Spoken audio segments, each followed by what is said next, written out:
policies at the state capitol, and we work on raising public awareness across the state. I want to thank Congressman Doggett for bringing us here today and for being a champion for public safety and gun violence prevention in Texas.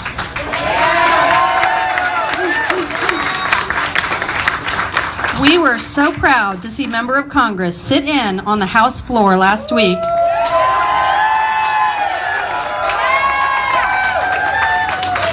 and to demand a long overdue vote on gun violence prevention bills. We know this started because on June 12th, our nation experienced the worst mass shooting in its history. Our country grieved with Floridians and with the LGBTQ community about the terrible, senseless loss of innocent lives. And our country's leaders and advocates everywhere stood up to say enough to gun violence and that action on this issue is far overdue. We urge Texans to join in this movement and to call their members of Congress. Tell them that you want to vote on universal background checks and on closing the terror gap when they return to Washington next week. We need to do this because in Texas, gun violence is a public health crisis which claims 2,800 lives each year. And that's suicides, homicides, and accidents. Susan Nelson, our courageous volunteer, where is she, Susan, can tell you firsthand because she's a victim of gun violence. She was shot in the head 23 years ago, changed her life forever, and she's a survivor and a volunteer, and we salute you for everything you've done. She also wrote a book about the experience and has some for sale today. She's helping people understand what gun violence does to tear people's lives apart. And as we know, this issue impacts children far too often. Just last night, there was a murder-suicide in Aransas Pass that people are calling an act of domestic violence. 500 kids are killed or injured annually by guns in Texas alone, and an estimated 200,000 Texas children live in homes with unlocked, loaded firearms. And the tragedies we see happen because guns are easily accessible to those at high risk of harming themselves or others. Because we don't have universal background checks, criminals and domestic abusers can easily get guns at gun shows and over the internet by private sellers. Can we stop every criminal from having a gun? No, we can't. But can we do better and save lives? Yes, we can. Yes.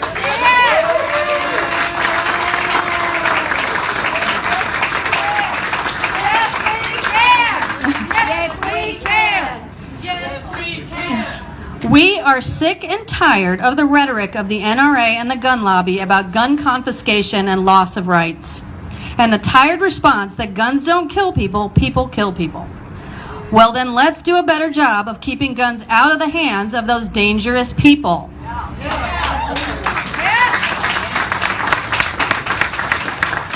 While Congressman Doggett is fighting in Washington, we'll be right here at the Texas Capitol advocating for sensible policy solutions to curb gun violence. We have brought forward 8 policy proposals that can strengthen gun laws in Texas. These include suicide prevention, safe storage programs, and establishing state laws that will better enforce current federal prohibitions at the state level and will definitely save lives. All of them will help improve public safety, but will still allow law-abiding citizens to purchase and carry firearms. Let's stop drawing lines and forcing sides on this issue. Let's come together to find common ground and make a plan based on facts, not on fear. Congressman Doggett, we at Texas Gun Sense pledge to do all we can to advance sensible gun policies in the state, and we thank you for continuing to be an ally in this fight.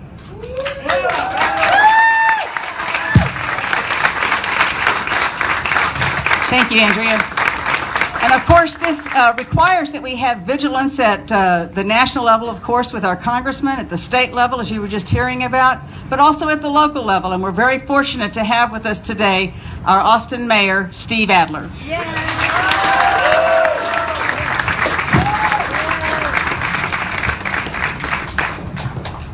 Congressman, Representative, Mayor Pro Tem, Council Member. You know, when Sandy Hook happened, we said, never again. Since Sandy Hook, there have been 1,002 additional mass shootings in this country. In those mass shootings, we have lost 1,135 people since Sandy Hook. You know, Austin is the only large city in the country without a mass shooting since Newton. This is something that can happen anywhere. Austin used to be the home of the country's worst mass shooting at a school. In 1966, Charles Whitman murdered 14 people and wounded 32 others from the tower just down the street. There is not one solution that will prevent all these mass shootings, but there are common sense solutions that most of us can agree on. If you're a threat to get on a plane, then you are a threat to get a gun.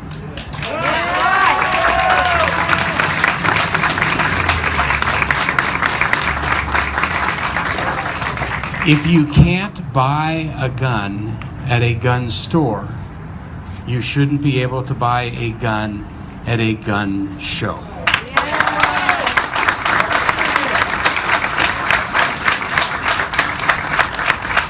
It is time to make sense, to do those things that make sense to most Americans.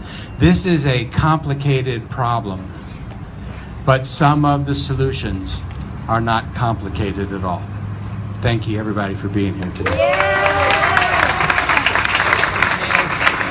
Thank you, Mayor. And now we're going to have the opportunity to hear from the person who brought us here together today. That is our congressman who spent a day's worth of hours on the House floor, literally sitting on the House floor recently, to draw attention to this public health issue that is affecting all of America. We are so grateful to have him here today to be with us, Congressman Lloyd Doggett. Thank you so much. Thank you so much, Representative Howard, to the mayor, to Mayor Pro Tem, all of our elected officials that are here, and to each of you. Today, we are part of a national day of action concerning gun violence. There are events in over 60 places around the country that we're a part of. This morning, I did one in San Antonio. We had over 100 people there. Again, the groups that are here, concerned citizens just like we have here tonight, speaking out and being a part of this effort. I want to acknowledge all of those who suffered directly from gun violence.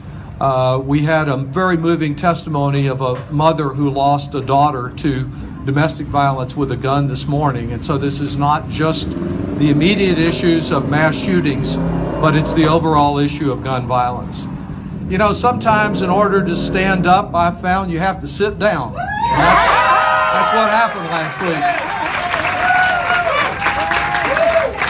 week. One of the real joys of being there in Congress is to serve about 2 seats down from John Lewis on committee. He is an incredible person. And he conceived this idea when we were not being able to be heard there of using a new tactic that might get your attention and the attention of people all over the country to do something about gun safety. It's not the kind of tactic you want to use every day, but what we are finding up there every day that most people don't realize when they say, you know, there ought to be a law on this or that we can't consider any bills to make a law in the House unless the Speaker of the House will permit us to do so. And only on the rarest occasions can we even consider an amendment to a bill unless the Speaker agrees. And he's applying a rule that even though a majority of the House might support a measure, he won't let us consider it, debate it, or vote on it unless a majority of the Republican caucus approves that. And what that has meant when it comes to gun violence is that this Congress does what it does best, which is absolutely nothing. We don't consider any legislation concerning gun violence or gun safety. Well, I'll have to say there is one exception to that, because usually each election cycle the National Rifle Association comes up with some proposal to interfere with the District of Columbia or let you carry a gun on a train or in a national park or at a cemetery or something, just so they can mark all of us who vote no as being against the Second Amendment, which is total nonsense. Unfortunately, the NRA has come to stand not only for the National Rifle Association, but no Republican action when it comes to gun violence.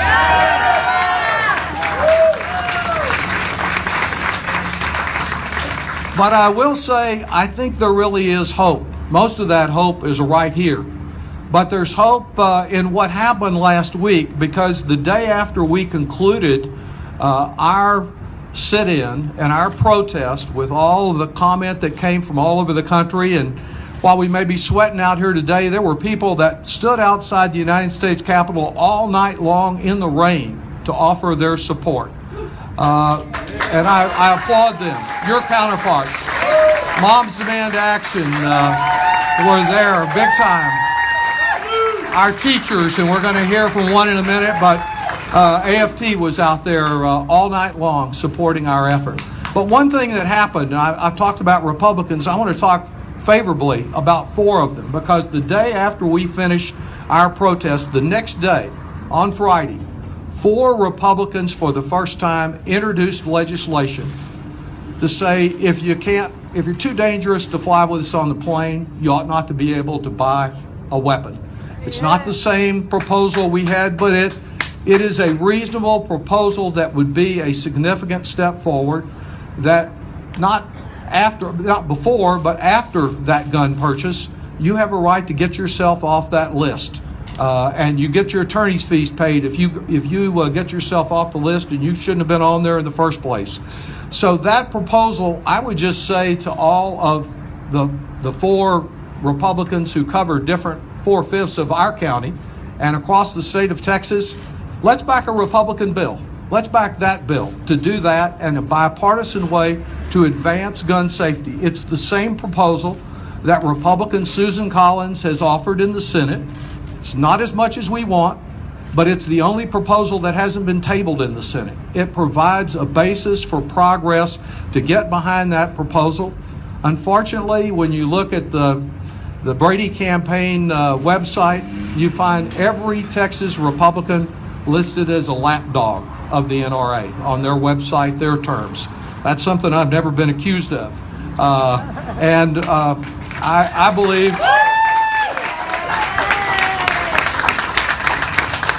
believe we need to be dogged about this whole effort.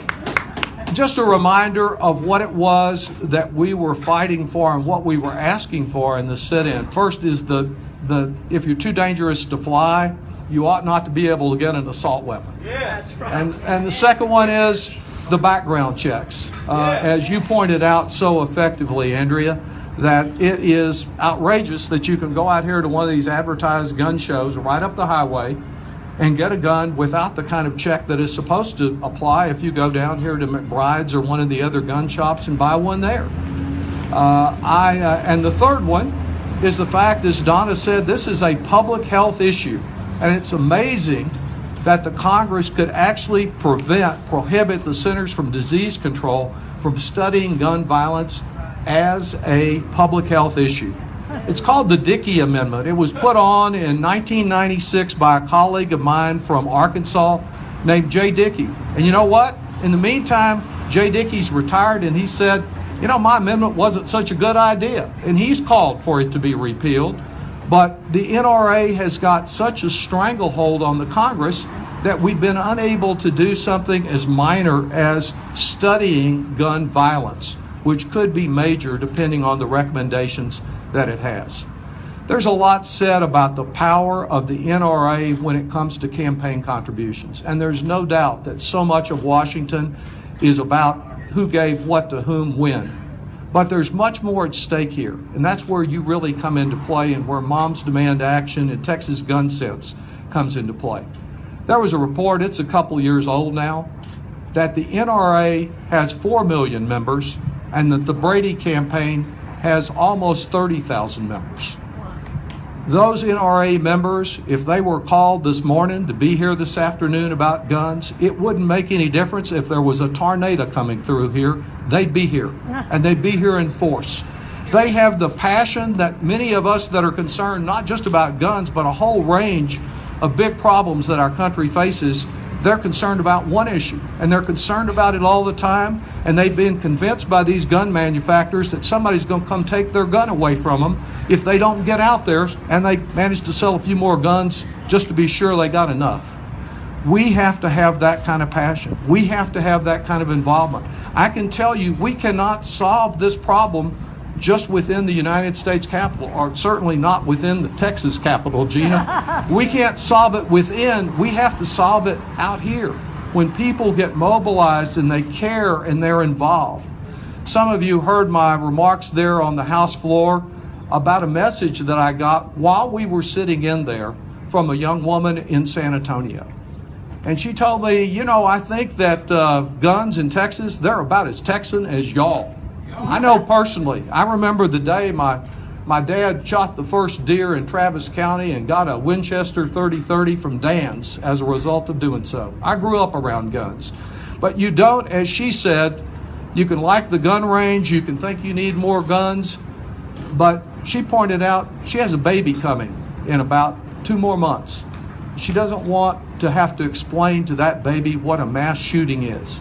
She doesn't want to worry that when she takes that baby to a child care center or later to school, that she faces another Sandy Hook.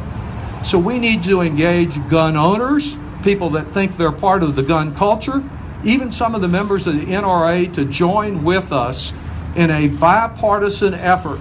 Because you know, that shooter at the Pulse or at the theater in Colorado, they weren't picking Democrats or Republicans. They were shooting anybody in sight. And the Pulse reminds us as well about the hate that has been directed at our LGBTQ community and the importance of our speaking out against that. And it reminds us that we do need our faith community. We led off with a minister this morning because this is about a matter of repairing broken hearts, about forgiveness, as well as it is about public policy. I believe that if we work together, we can make a difference. I don't know if it'll be next week.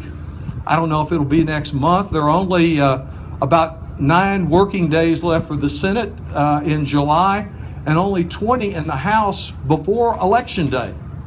But I do know we will eventually get change. And I'm encouraged by the John Lewises of the world.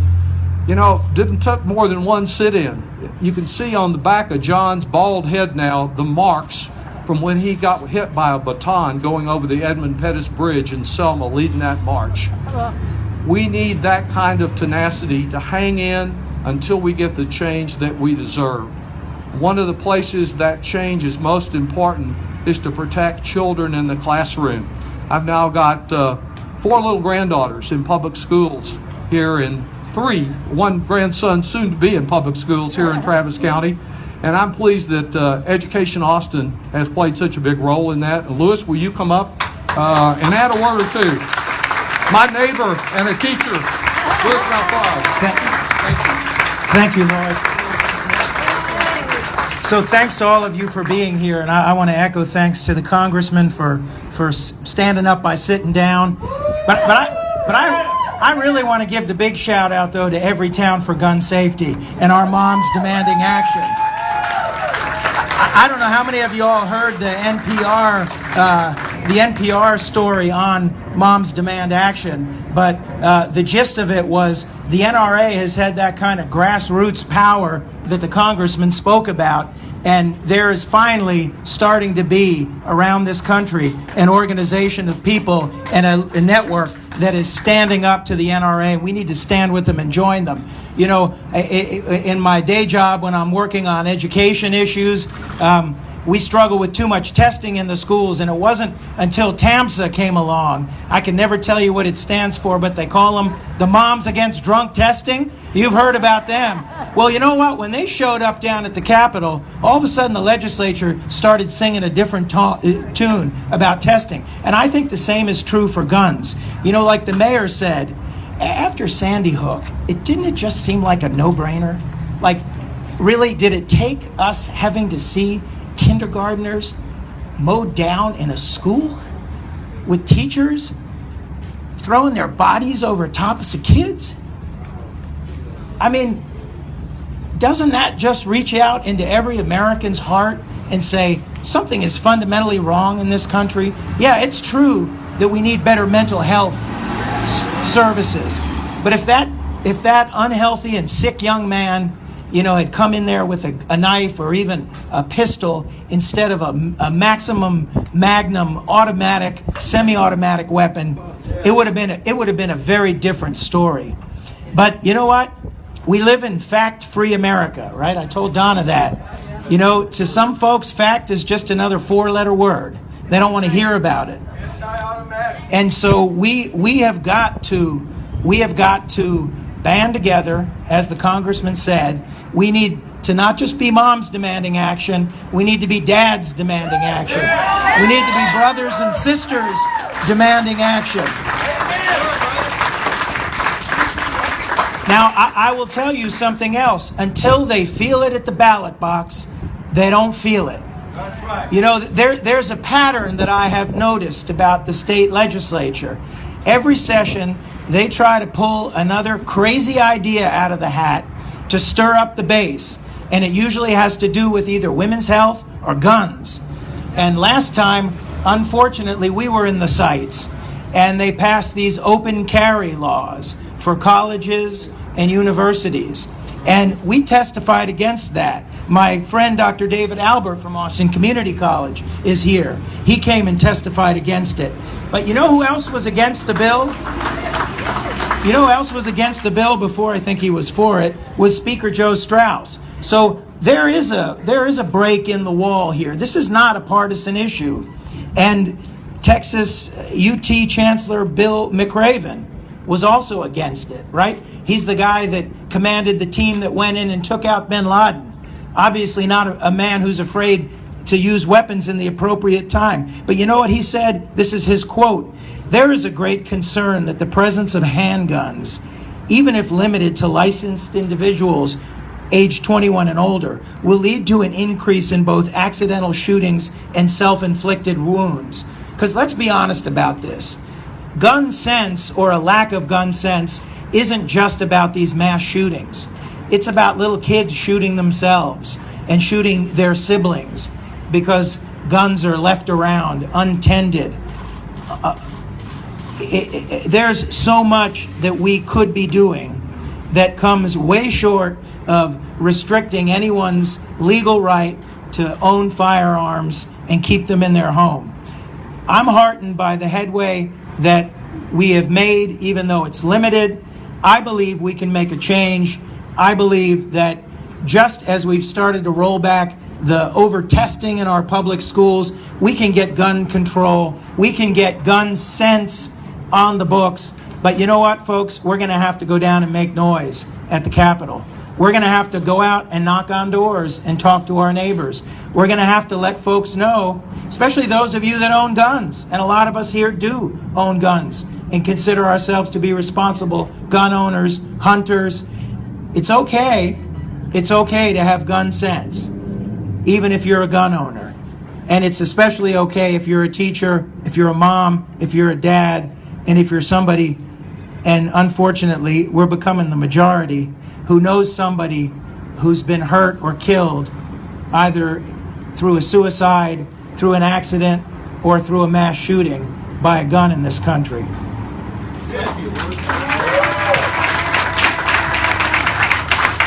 Thank you, Louis. Just want to make sure people know we got a couple more speakers, but there is water over here against this wall. If somebody needs some water, please make sure you get over there and get some for yourself. I am very excited to be able to introduce the next speaker, who is someone that is going to be joining me, I hope, real soon over at the dome across the way there. This is someone who has been on our Austin School Board, so she knows about that aspect of looking at gun safety.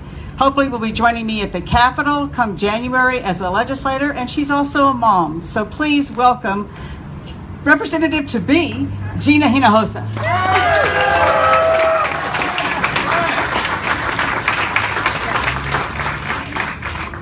Thank you, Donna. I want to first express my gratitude. I was so excited last week when you all participated in that historic sit-in at our nation's capital.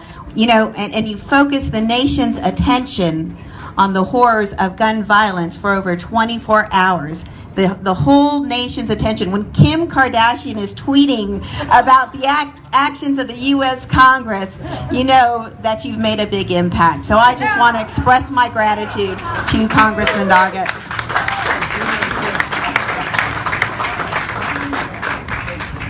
I am a mom with young children, and like any parent, the safety of my children is the absolute most important thing that there is to me.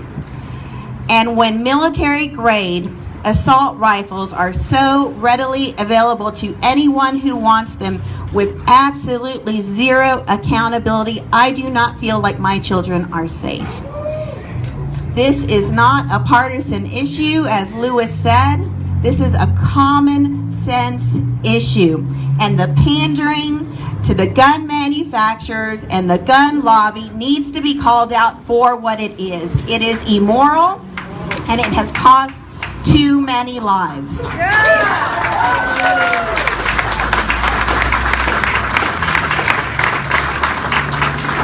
And the thing is that reasonable Texans agree that there is an obligation for responsible gun safety legislation. Three-fourths of Texans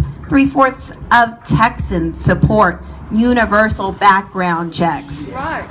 Reasonable people are on our side. The public will is on our side. We lose because we get out strategized, we get out organized, but we can turn that around. We can convert the energy, the anger, the frustration that we feel here today into a strategic plan for action. We have to do that.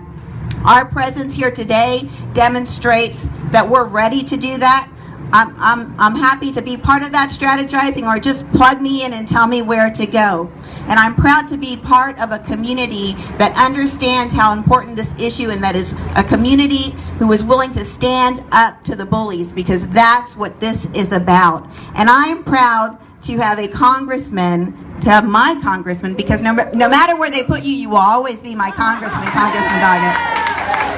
I'm proud to have a congressman leading that effort for us in D.C., and I know we'll all be very proud when we get some reasonable gun responsibility laws passed in this state and in this country. Thank you.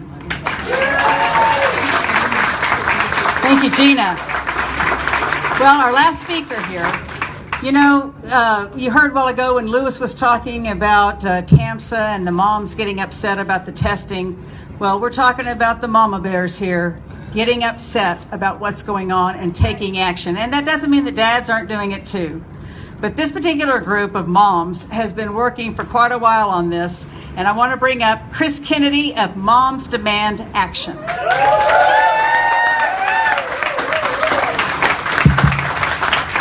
Hi everyone, this is so thrilling to see all these faces here, and I couldn't be prouder to be sharing this podium with all of these lawmakers who have just done such wonderful things. Thank you again for all that they've done.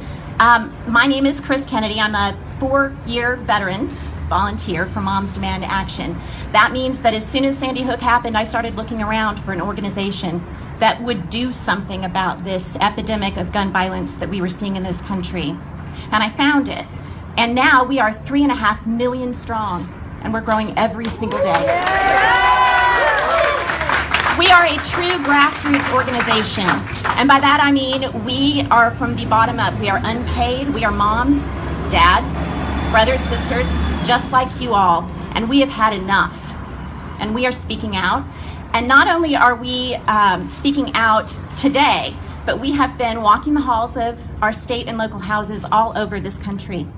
And in the last few years, we have beat back bad gun bills in over 50 states.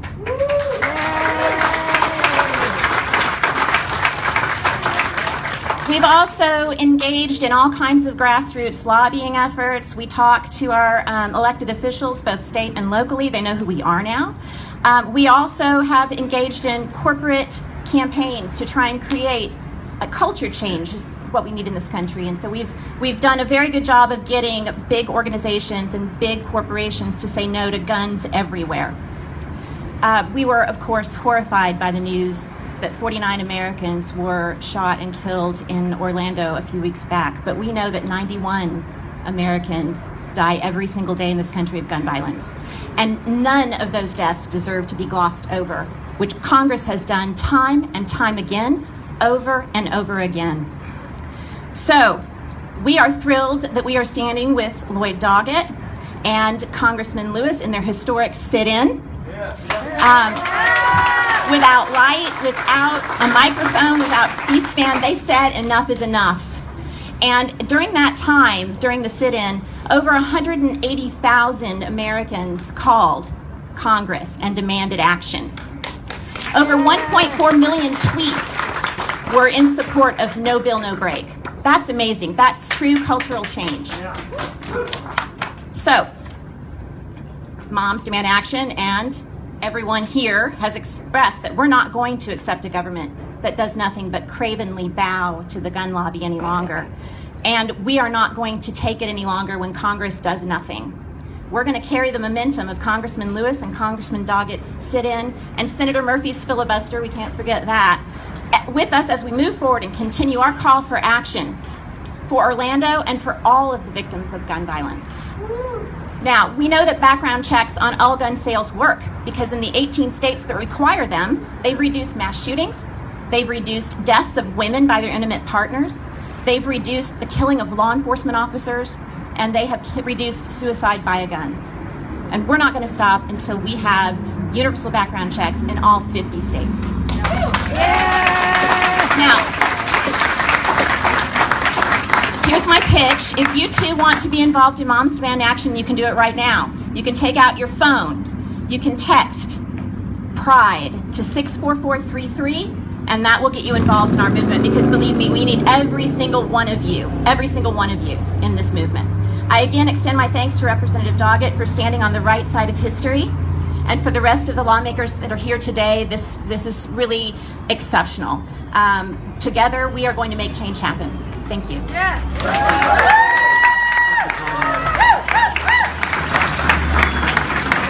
So that was great. Let's also give a round of applause for people that were here that we're glad to see with a gun and honoring our safety. And that's the Austin Police Department, Constable Danny Thomas, Senate Group over here.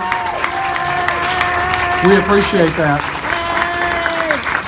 You know, who could see what happened at Pulse without thinking of dozens of places that could have happened right here in Austin? The mayor mentioned the shooting on the UT campus. I date myself a little bit, but I was there that day. I saw the damage done by gun violence on that day without an assault rifle. And it is so critical that all of us, if you call your Republican Congress member in another part of this county or our senators who've been part of the problem, don't stop there. There's Aunt Sally on your Christmas card list. Find out who her congressman is and ask that she call her member of Congress clear across the country. We need those tweets. We need that social media. We need that contact. If you can't make change in your own neighborhood, sign up with Moms Demand Action or Texas Gun Sense or Every Town for Gun Safety, and then reach across to your friends and relatives and fellow students from long ago and ask them to be a part of this also. So often when I'm at gatherings like this and I'm talking about all the problems and all the defeats in Washington, people ask me if there's any hope. I think you are the hope. You are the hope for our country, for bringing about the change we so desperately need here in Texas, and for getting an answer to moms and dads across this country that we can have a safer country and a safer Austin if we just work hard enough and demand action. Thank you very much.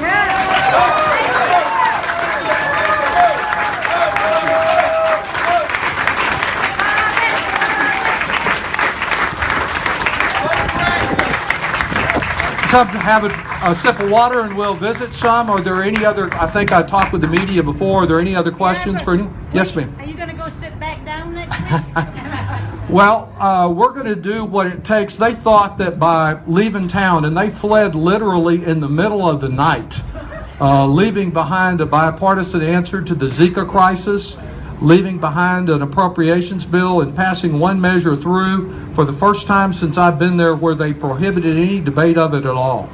So when we're back next week, it's about keeping this alive and finding a way to keep it out there. It may not be through sitting down. It may be standing up in some other way, and it will be aided by what comes out of this National Day of Action, and that y'all are helping us spread the word around the country. Thank you. Anyone else? Yes, Congressman Yes. Logan. As a father of a 6.5-year-old daughter, the comment that I heard about having that conversation with your children really struck a crowd. I really want to hear more about how we can have the hope the next generation to understand how important peace is and how little we need to fear. I think that's the root cause of this whole problem. The Canadians have more guns per capita and don't shoot each other nearly as much. Well, fear is a big part of it. Fear instilled in those who think they'll lose their gun when we get safety. Fear that's very legitimate, that people have about so many guns being out there endangering our families. And the fear that I've called illegitimate in the Speaker's chair that won't permit these measures to come up before us. The woman I mentioned in San Antonio who likes to go to the gun range was telling me, as I may have referenced to some of you earlier, that she'll have a baby in 2 months and she doesn't want to have to explain Sandy Hook to that baby or fear that. We need to engage those folks so that we make a difference for your 6.5-year-old and all the rest of them here. Thank you very much for being out here to do your part. Thank you all very much. Let's visit.